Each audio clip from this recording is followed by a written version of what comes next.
Just want to get what your general feel was for the game, Coach. I mean, tough loss right at the end. Yeah, well, it's a typical CAA game. It's close. It's been like the majority of ours. It's going to be a possession here, possession there. There's a lot of mistakes. Probably made on both sides. Give them credit, and it just comes down to who's going to find a way to win, and they were able to do that. We were disappointed with some of the things we tried to execute offensively, and we didn't play better offensively. Felt like we had plenty of opportunities and should have done a lot better, and took care of the ball well enough, but just didn't make enough plays, and they did, and especially in the second half. It seemed to me like, especially when I was looking at it, your turnovers were down by far in this game, and you really forced a lot of turnovers from them. But what kind of happened in the second half to kind of allow them to get back into it? Well, I mean, they played better offensively. I thought they got more things inside offensively. We weren't able to stop that. And then, I thought we did a good job on number 10 in the first half, and she got a couple buckets. But, some transition opportunities that they converted, and, it's close. It's here or there. It's a possession here or there. It's a 2-point game at the half, and it's probably a 2-point game at the end of the game. So it's take your pick. It's something. It's a play here, a play there.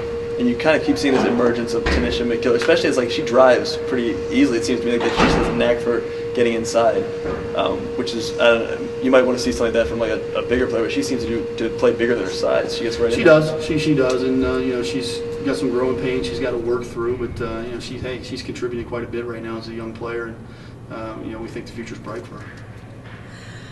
Joe, you got some production out of Davila with a double-double tonight. Did that help because she had a kind of down game on Thursday? And this group we just got to find some consistency. I mean, it's one night it's one player, the next night it's another, and that's great, and that's good to have.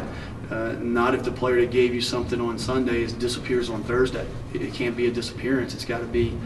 At some point, 5 or 6 players have got to be consistent in their production so that you know what you get night in, night out. And we don't have that offensively. It can be any given person on any given night, but the other 3 or 4 can't disappear.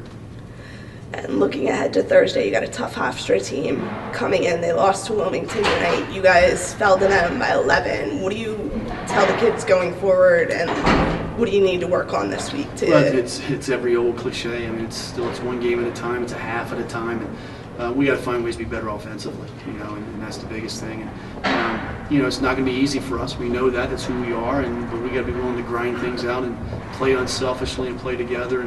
And if we can do those kinds of things, we can win.